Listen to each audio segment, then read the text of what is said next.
ने अपना इस्तीफा दे दिया था। और इस बीच बड़ी खबर आ रही जिसका रुख कर लेते हैं। बड़ी खबर कर्नाटक से आ रही है।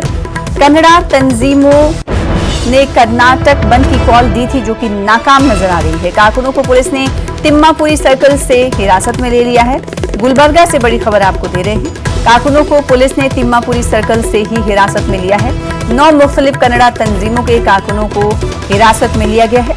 डीसी ऑफिस की जानिब पूछ करने से कबल इन्हें हिरासत में ले लिया गया है। मराठा डेवलपमेंट अथॉरिटी की तश्कील के खिलाफ ये लगातार सरापा एहतजाज थे, लेकिन जो बंद की कॉल आज कर्नाटक में दी गई थी वो नाकाम होती हुई दिखाई दे रही है। कर्नाटक बंद की कॉल नाकाम पूरी तरीके से इसलिए दिखाई दे रही है क्योंकि रोजमर्रा की तमाम चीजें हूबहू दिखाई दे रही हैं चलती हुई, यानी आम जिंदगी मफलूज नहीं है। दुकानें खुली हुई हैं और आमदोरफ्त के लिए ट्रांसपोर्ट भी सड़कों पर दौड़ती हुई दिखाई दे रही है। इस बीच गुलबर्गा के तिम्मापुरी सर्कल से कारकुनों को पुलिस ने हिरासत में लिया है। कन्नड़ा तंजीमों के कारकुन हैं जिन्हें हिरासत में लिया गया है।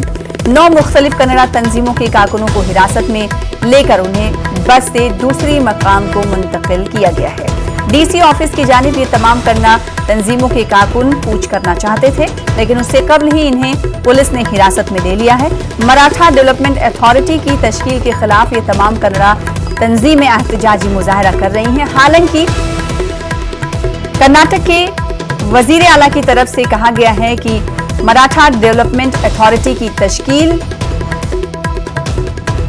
से इन्हें फायदा होगा, लेकिन कन्नड़ा तंजीमें इस बात पर बजिद हैं कि उन्हें इससे नुकसान ही होगा, जिसके चलते वो लगातार कॉल देते हैं। और आज जो कॉल बंद की दी गई थी कर्नाटक में वो नाकाम नजर आ रही है। जिन कारकुनों ने कोशिश की आगे कूच करने की, उन्हें हिरासत में लिया गया है।